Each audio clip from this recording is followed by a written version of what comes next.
Hi friends! It has been 1 whole year since I quit my corporate job at 25 with no backup plan. If you have ever thought about quitting your job or taking a career break, or what's it like being unemployed long term in one of the most expensive cities in the world, then this video will share some useful insights and perspective for you. I posted this video last year, and I received so many positive comments and also had people in similar positions DMing me on TikTok and Instagram sharing their experiences. On the other hand, I also received quite a bit of negativity, and to get the full picture, I suggest watching my previous video here before this current video. I just came back from my part-time barista job and I'm freaking dead tired. But this week in particular, so many people have been asking me about my future plans, and I've also met 2 other unemployed people at one of the cafes that I'm working at. So it really got me thinking about whether I should film an update video, and I thought for a long time on whether I should film this video, mainly because I don't think I've achieved anything significant worth mentioning.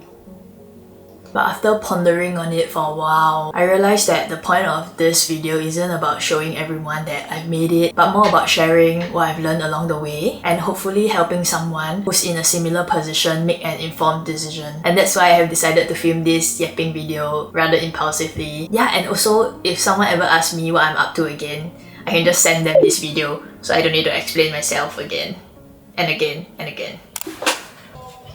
I got some supper and let's get into it. Number 1 question I get is, what are you even doing now? I think the perception that a majority of people have of unemployed people is usually that they are lying around at home or just doing nothing. And to that question, my answer is usually just nothing much. So I wanted to take this chance to reflect on what on earth I have been doing for 1 freaking year. Did I actually do everything I said I would do once I had the time because I'm unemployed? Things that I put off while I was working because I'm too busy and too tired? This part may get a little bit long and you might want to skip it unless you're interested in how an unemployed person spent 1 full entire long year. So the first one, I want to meet people who are doing different things. I've met so many people from completely different walks of life on so many different paths. While I was backpacking in Chiang Mai and also in Japan, and I've also spoken to so many different people while working part-time as a barista. And as I mentioned, I also had quite a few unemployed people or people who want to quit their job reach out to me on social media. And speaking to such a wide variety of humans have really broadened my perspective and showed me really how many different possibilities and paths exist, which has been really helpful given that the people in my circle are all like professionals working corporate jobs. And number 2, I want to learn Japanese. Yes, I started Japanese lessons at a language school in Singapore. This one. Now I switched to remote lessons because it's cheaper and more convenient. And I'm still very much a beginner, but at least I'm progressing, I think. And the next one, and I want to learn like videography. That is actually why I've decided to start a YouTube channel. I've been posting on YouTube and social media rather inconsistently for several months now, and I would say that my editing and videography skills have definitely improved a lot. Actually, I'm a really private person, and I think in the past 15 years, I probably only posted like 4 Instagram posts and maybe like 15 stories max. And I'm also like quite an introvert, so I really never planned to do content creation at all, but somehow I just fell in love with documenting my life and posting it. I didn't tell anyone about me posting content because it's a bit cringy and I'm a really shy person. But after posting my first TikTok video, which is this video, so many of my friends found out, and even my ex-colleagues and my ex-boss saw and messaged me on WhatsApp. So the first few videos were so difficult because it's so cringe and so awkward. I felt like I was being judged like mad. And I was afraid of being cringy. But honestly, after just a few months, I can touch my heart and say that I really don't care about what anyone thinks anymore. And I'm still a really small creator, but honestly, it doesn't really matter to me. I just really enjoy creating content to document my life, and I'll just keep doing it. And next, and I want to travel a little bit. I definitely did this. I went on my first real solo trip, and I went separately to so many countries like Korea, Malaysia, so many times, Europe, Thailand, Japan, Vietnam, and I have a hiking trip to climb 3 mountains in East Java coming soon. And I'm also thinking of going to Tioman to do my diving certification before the season ends. And a lot of people ask me why I don't travel for long periods at once or do like a work visa and go abroad for like 1 year, which will probably be way cheaper than going like on separate trips. But that's because I have a little dog that I have to take care of, so my maximum per trip is around 2 weeks. And next, try working as a barista. After getting my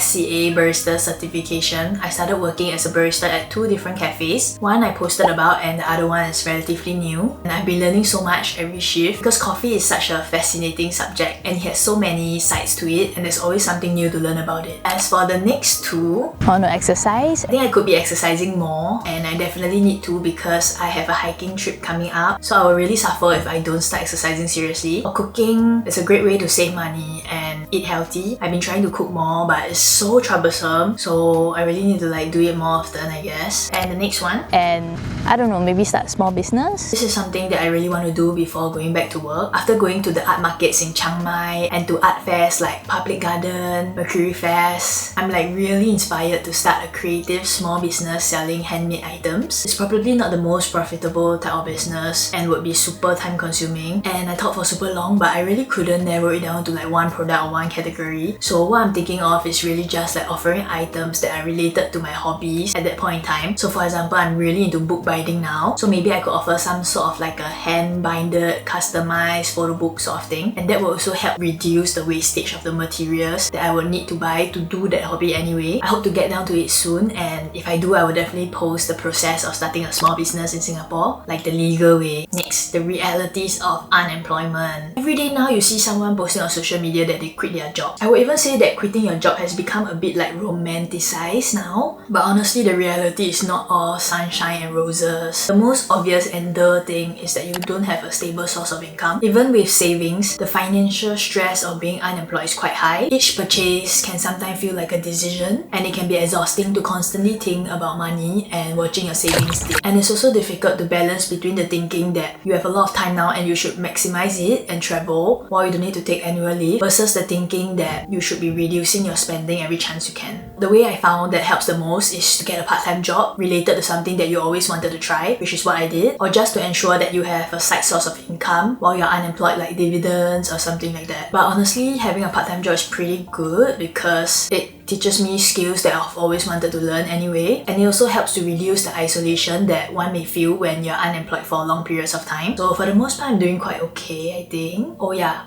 another thing is this overwhelming feeling that you are behind in life. There is constant uncertainty about the future and it feels like everyone around you is moving forward but you. Many of my friends are earning close to 5 figures or even more, and some of them are buying condos, resale HDBs. But honestly, I don't really feel any sort of jealousy and I'm really happy for them because I've come to recognize that everyone is on a different path and I don't particularly desire to live the life that they are living.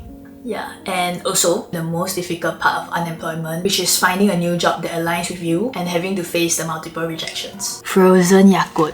This is the best thing ever. I often wonder whether I would do anything differently if I could go back in time. Despite the above that I just mentioned, my answer is no. I saw this article that wrote, if you don't define yourself, the world will do it for you. I think that's especially true in Singapore, where there is what I would call a conventional route that most people take. There is nothing inherently wrong with this route, it just may not be suitable for everyone. This period of reflection gave me a level of clarity and understanding of myself and the kind of life that I want to live. Unlike anything that I had ever experienced before, I have shattered so many perceptions of myself that I didn't even know I had, about my self-worth, about success, about life, about my career. And it's also a period of rest and peace, and I learned so many new things and had so many priceless experiences. I think this period has allowed me to form a good foundation, or rather a system of hobbies that I believe will be crucial in living a fulfilling life. I think if you ask any pragmatic Singaporean, they'll probably say that I've wasted my time and money because, let's be real, things like rest, self-discovery, mental health, and personal growth are rather intangible and not easily quantifiable. In comparison, things like salary and career progression are much easier to measure. In my previous video, I posed this question.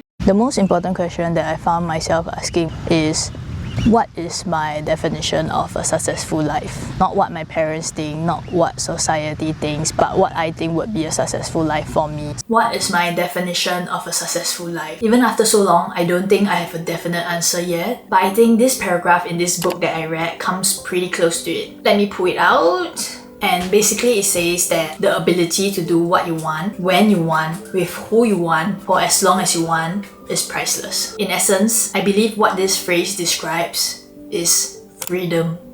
My reading of it is that it consists of 5 parts: financial freedom, time freedom, location freedom, relationship, and health. As big as that may sound, as someone with not much ambition to climb the corporate ladder, I think it provides a sort of direction to work towards. Interestingly, being unemployed allowed me to have 4 out of the 5 of the above, but unfortunately, as we all know it, money is probably the most important factor in the equation because you need money to do everything else. Moving forward, I believe there are 3 options for me now. So first and the most straightforward one is to hunt for a corporate job that aligns with me, specifically one in an area that I'm interested in that doesn't require me to OT every freaking day, and most importantly, allow me to have enough time and also mental capacity to continue doing the creative things that I like and the hobbies that I have outside work. I don't know if that is too much to ask of a full-time job, but I just really don't want to be working every waking hour of my life or feel like I'm working every waking hour. Alternatively, my second option is to find a remote job. This is honestly really difficult because most companies are moving back to work from office, and also in my area it's not that common at all. So to do this, I would need a completely different job, which is going to be really difficult to find without any concrete job experience in this market. And my third and last option would be the hardest and the most unconventional one, which is to be self-employed. That in itself is extremely difficult. For now, I think I'm gonna try all 3 together, meaning that I'll continue to look for normal full-time jobs while also looking for remote jobs on remote job platforms. And at the same time, I'm also gonna start a small creative business, partly out of interest and partly to provide an additional source of income so that I will never be put in a position where I'm forced to settle for just any job that comes. Also, one day, I hope that this YouTube channel can cover my daily expenses, and that's why I call it Dream with Min, which sounds like dreaming, because that would be a dream. I'm currently 49 subscribers away from 1,000 followers, but I'm still a distance away from having 4,000 watch hours, which will allow me to be monetized on YouTube. But regardless of how far it is away, I'm super excited. Lastly, I acknowledge that it's a privilege to be able to be unemployed, to take a break, and to attempt to make a change in my life. And I'm really grateful for that privilege. I will document my journey and share the process of starting a small business, maybe job hunting, my life, hobbies, and travels along the way. So please subscribe to follow along. As always, thank you for watching and see you in the next vlog.